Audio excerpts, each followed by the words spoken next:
Сәлем достар, бүгінгі видео қыздарға, яғни модница қыздарға арналады.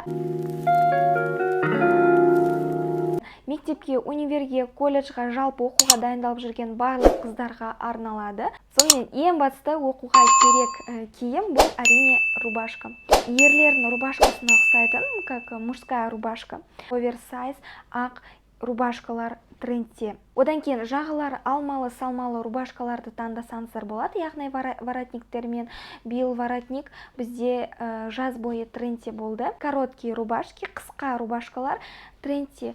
Енді өздеріңізге қандай ыңғайлы, өздеріңіз жүректе қалауларыңызбен алсаңыздар болады.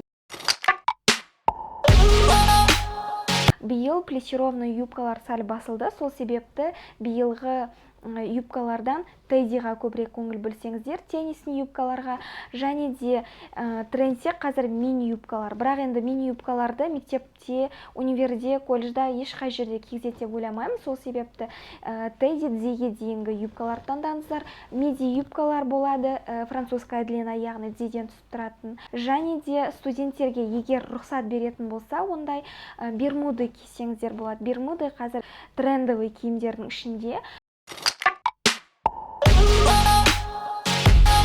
Одан кейінгі вариант әрине бұл костюм шалбарлар. Костюм шалбарлар бізде ерлердің стиліндегі костюм шалбарлар өте сәнді. Оверсайз костюмдер, яғни үстіңгі костюмы да оверсайз, үлкен, кең, және шалбары да кең. Және екінші костюм шалбарлардың ішінде бұл көйлек, осындай лямка көйлекпен, мен фотосын қойдым. Көйлекті де бөлек киюге болады. Костюмы қысқа, шалбары высокий посадка. Сондай костюм шалбарлар таңдасаңыздар болады.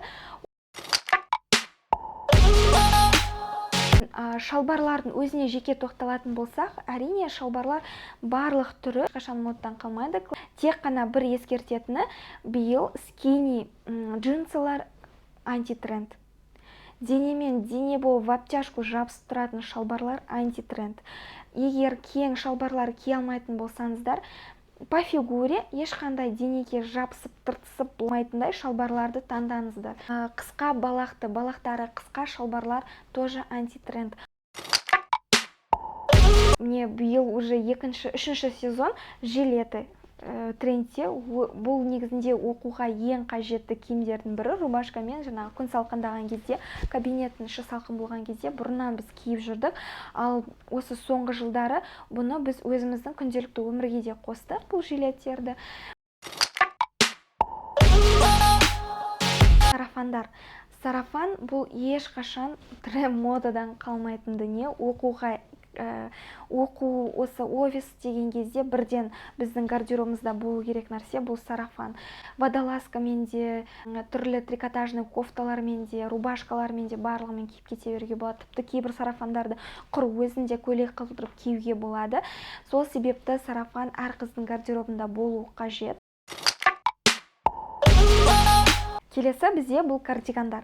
Кардиганды да однотонный, түрлі түсті, әртүрлі суреттерімен өздеріңізге қалаған алуға болады, бірақ көбінде қазір трендте однотонный кардиган. Және де кардигандардан бөлек жылы кішкене күн салқындаған кезде киюге болатын рубашка курткалар.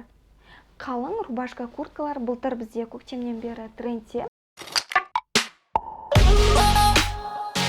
Кейінгі бізде бұл свитшоттар, жағалы, жағасыз, половерлар, және де трикотажный пололар. Әсіресе айта кететінім, егер үшінен қайсысын таңдаймыз десеңіздер, онда трикотажный поло таңдаңыздар. Ал енді аяқ киімдерге келетін болсақ, бірінші бізде бұл туфельки. Туфельки именно в стиле Мэри Джей. Міне фотосын қалдырдым сіздерге. И осындай өз қалаларыңыздан тапсаңыздар, міндетті түрде өздеріңізге осындай туфельки алыңыздар. Және де ботинки на платформе, как обычно. Лоферы, кеды, кроссовки. Қазір костюм шалбарлармен, юбкамен де барлығымен кроссовки, кеды кисеңіздер болады. Және де ешқашанда трендтен қалмайтын бұл конверсы. Конверсы прям идеальный вариант.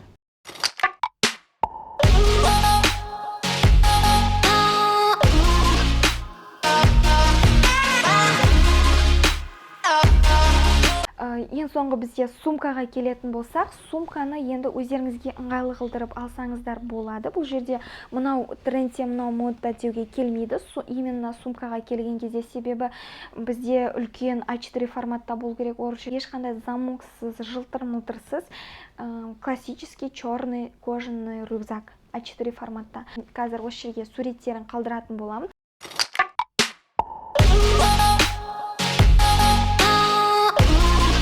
Жаңа оқу жылында барлықтарыңызға сәттілік тілеймін. Әр класста, әр группада ең бірінші модница болуға тілектеспін. Не только модница, и отличница. Түрде каналға тіркеліп, комментарий қалдырып, лайк басуды, не болмаса дизлайк басуды ұмытпаңыздар.